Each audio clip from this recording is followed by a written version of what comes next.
ये रेसिपी देखकर आप कभी भी गोभी के डंठल कभी भी भूल कर भी नहीं फेंकेंगे।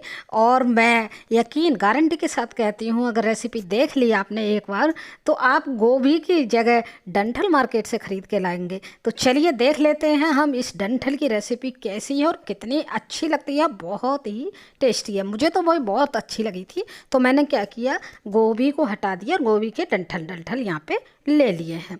अब डंठल को हम करेंगे क्या, कैसे यूज करना है, वो आगे वीडियो में आपको दिखाती हूँ। देखिए किस तरह से हमें डंठल को यूज करना है। चलिए, तो हमने डंठल का क्या करना है, एक डंठल लेना है गोभी का। ध्यान रखिए, गोभी जब भी लें तो फ्रेश गोभी लें और देख के लें, बिल्कुल ताज़ा गोभी होनी चाहिए। तो अब क्या करना है, जो बारीक वाले डंठल है ना, इनको तो हम निकाल के साइड में रख लेंगे। अब इसको हम कटिंग कर लेते हैं डंठल को। जो ज़्यादा मोटे हैं ना ये पीसेस होते हैं, उनको हम निकाल देंगे। तो इस तरह से कटिंग कर लेंगे। चलिए कटिंग कर रहे हैं, तब तक मैं एक चीज़ और याद दिला दूं फ्रेंड, ये वाली रेसिपी ना खाने में इतनी टेस्टी होती है, आप भूल जाएंगे, गोभी खाना भूल जाएंगे। मैं गारंटी से कह रही हूँ, आप मार्केट से डंठल ही खरीद के लाएंगे। मुझे भी यकीन नहीं हुआ था कि इतना टेस्टी भी गोभी के डंठल से नाश्ता बन सकता है। बहुत ही टेस्टी, बहुत ही शानदार रेसिपी है और मुझे तो भाई बहुत अच्छी लगी थी, मेरे घर में सभी को बहुत ही शानदार लगी थी। तो देखिए डंठल को इस तरह से छील लेना है। और आपको एक चीज़ और नहीं पता होगी, गोभी से ज़्यादा फ़ायदेमंद जो होते हैं हमारे गोभी के डंठल होते हैं। इनमें जो गोभी में तत्व होते हैं उससे ज़्यादा तत्व पाए जाते हैं। तो इसको बिल्कुल भी नहीं फेंकना है। आज से ये रेसिपी की देखने के बाद आप बिल्कुल भी नहीं फेंकेंगे, गारंटी है मेरी। तो चलिए इस तरह से हमने डंठल को छील लिया है। ऐसे ही सारे डंठल को हम छीलते हुए तैयार कर लेते हैं। देखिए वो जो बारीक बारीक हमारे पीस हैं उनको निकाल लेंगे, इनका भी हम यूज करेंगे इसी रेसिपी में।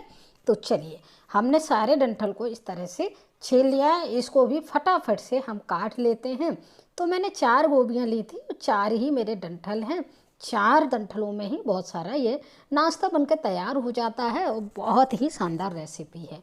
तो ये लीजिए, बाकी पार्ट हमने सारा फेंक दिया है, कामयाब चीज़ हमने निकाल ली है।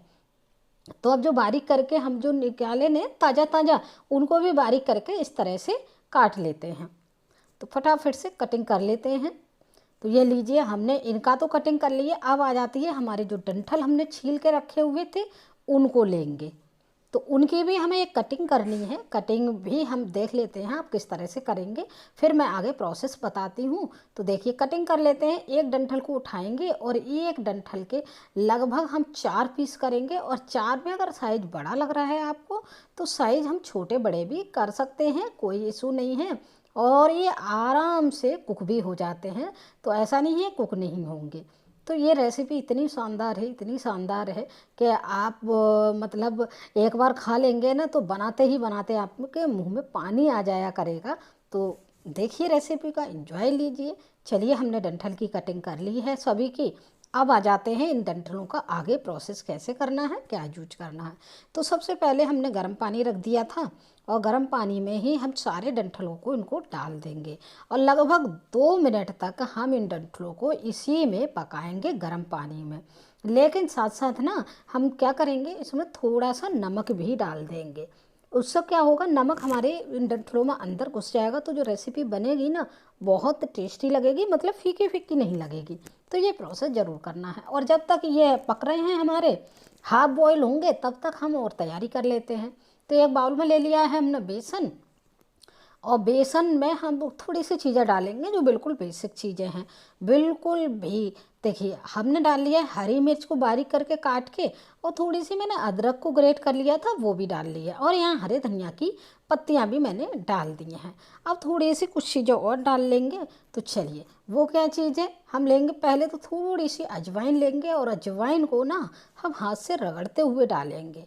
उससे पहले हमने नमक डाल लिया है। अजवाइन इसका मेन पार्ट है, उसकी वजह से ना थोड़ा सा ये मतलब पाचन क्रिया में अगर थोड़ा सा दिक्कत होगी तो उसको भी कंट्रोल कर लेता है। और हमने हींग डाल दी है। हींग का भी हमने एक चुटकी हींग डाली है, बहुत ज़्यादा नहीं डाली है। और मिर्च भी हमने लाल डाल दी है थोड़ी सी।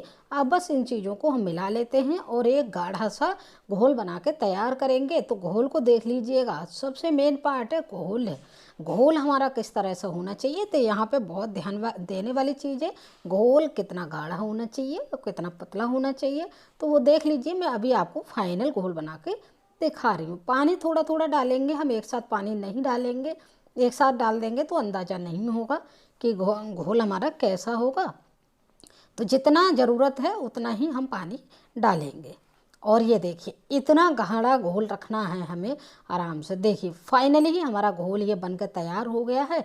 इसी तरह से हमें इस घोल को रखना। थोड़ा सा गाढ़ा लग रहा था मुझे, तो मैंने यहाँ पे थोड़ा सा पानी और डाल दिया है।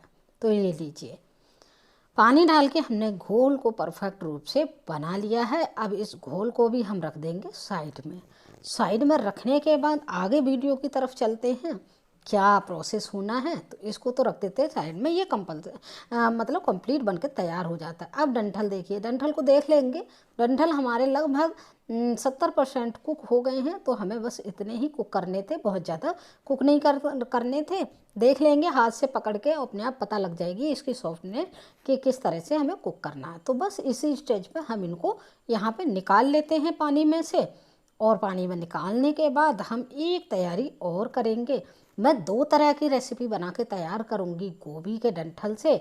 तो देखिए, चलिए ये डंठल हमारे तैयार हो गए, थोड़ा ठंडा हो जाने देते हैं। जब तक ठंडा हो रहे हैं तब तक हम क्या करेंगे, हमने ये डंठल देखिए, वो वाले डंठल होते हैं ना, एक दो मोटा वाला डंठल होता है, एक पतला वाला जो पत्तियों टाइप का होता है। तो पत्तियों टाइप के की रेसिपी अलग बनाएंगे और जो मोटा वाला डंठल है उसकी अलग बनाएंगे। तो पत्तियों के जो टाइप के होते हैं उसके साथ हम क्या करेंगे, थोड़ी सी गोभी तोड़ लेंगे। गोभी को भी तोड़ लेंगे और बारीक बारीक इसके पीस कर लेंगे। बहुत ज़्यादा बारीक नहीं करेंगे, लेकिन बहुत ज़्यादा मोटे भी नहीं रहेंगे। तो इस तरह से हम इनको तैयार कर लेते हैं फटाफट से। ये लीजिए, हमारे ये भी तैयार हो गए हैं गोभी, गोभी के डंठल और गोभी की पत्तियाँ। मतलब हम तीनों चीज़ों का यूज करने वाले हैं आज। तो देखिए, अब डंठल को ले लेते हैं। पहले डंठल का एक पीस लेंगे और एक पीस को डिप करेंगे बेसन में। और बेसन में डिप करके हम गरम ऑयल में इनको एक एक करके सभी को छोड़ देंगे और इनको बहुत ही अच्छे से कुक होने देंगे। डालने के बाद तुरंत ही नहीं पलटेंगे, थोड़ा सा टाइम लेंगे, आधा मिनट के करीब। और आधा मिनट में ये अच्छे से हमारे एक तरफ सिक जाएंगे। तो उलटते पुलटते इन्हें बहुत ही शानदार तरीके से हम सेक लेंगे। फ्रेंड, मैं यहाँ पे याद दिला दूँ, अगर मेरी रेसिपी अच्छी लग रही है तो रेसिपी को लाइक और शेयर ज़रूर कीजिएगा। और कमेंट में मुझे एक चीज़ और बताइएगा कि आपने ये गोभी के डंठल के पकौड़े ऐसे खाए थे बना के, ऐसा नाश्ता बनाया था कभी? नहीं बनाया तो आप नो लिखिए, और बनाया था तो यस लिखिए। खाने में कितना टेस्टी लगा वो भी मुझे कमेंट में बताइएगा। और मेरे वीडियो कहाँ कहाँ से देख रहे हैं वो भी कमेंट में बताइएगा मुझे, तो मुझे भी पता लगे कि मेरी वीडियो कहाँ कहाँ तक पहुँच रही है। और चैनल पर नए हैं तो चैनल को सब्सक्राइब कर लीजिए, बेल आइकन दबा देंगे तो जब भी नई वीडियो अपलोड होगी तो आप तक ये नोटिफिकेशन पहुंच जाएगा। तो गोभी के पत्ते के जो डंठल होते हैं वो हमने डाल लिए और उसी घोल में मिला दिए हैं। और तब तक डंठल के जो पकौड़े थे वो भी हमारे सिक्के तैयार हो गए हैं। देखिए इस तरह से कितने कुरकुरे और कितने क्रंची लग रहे हैं। खाने में भी बहुत ही क्रंची और कुरकुरे थे और अंदर से बिल्कुल सॉफ्ट थे, तो बहुत ही शानदार लगे। ऐसे ही हम गोभी के पकौड़े और जो पत्तियों के पकौड़े हैं वो भी छोड़ लेंगे। तो उनको भी हम हल्का ब्राउन होने तक मीडियम आंच पे इनको भी बहुत ही अच्छे से सेक के तैयार कर लेंगे। तो ये देखिए, हमने सारे पकौड़े एक ही बार में छोड़ दिए हैं। और 4 डंठल में ना मेरे कम से कम 6 से 7 लोगों के लिए ये पकौड़े बनकर तैयार हो गए थे। और सभी ने बड़ा टेस्ट के साथ, बड़ा मन के साथ खाए थे। इतना तो आलू का पकौड़ा भी टेस्टी नहीं लगता जितना ये पकौड़े टेस्टी लगे थे। बहुत ही शानदार, बहुत कुरकुरे पकौड़े ये लगे थे। जब हमने चाय के साथ खाए थे तो बहुत टेस्टी लगे थे। तो देखिए, हमारे गोभी वाले और पत्तियों वाले भी पकौड़े सिक के तैयार हो गए हैं। तो ये लीजिए, हमारे दोनों तरह के पकौड़े या मैंने तीनों तरफ के पकौड़े तैयार हो गए हैं बनकर। और देखिए मेरी कितनी प्लेट भर गई है और अभी और सेकना बाकी है। तो चलिए अब मैं तोड़ के दिखा देती हूँ एक पकौड़ा, और बिल्कुल देखिए एंजॉय कीजिए इन पकौड़ों का। फिर से मिलूंगी एक नई वीडियो के साथ, तब तक के लिए थैंक यू, बाय बाय।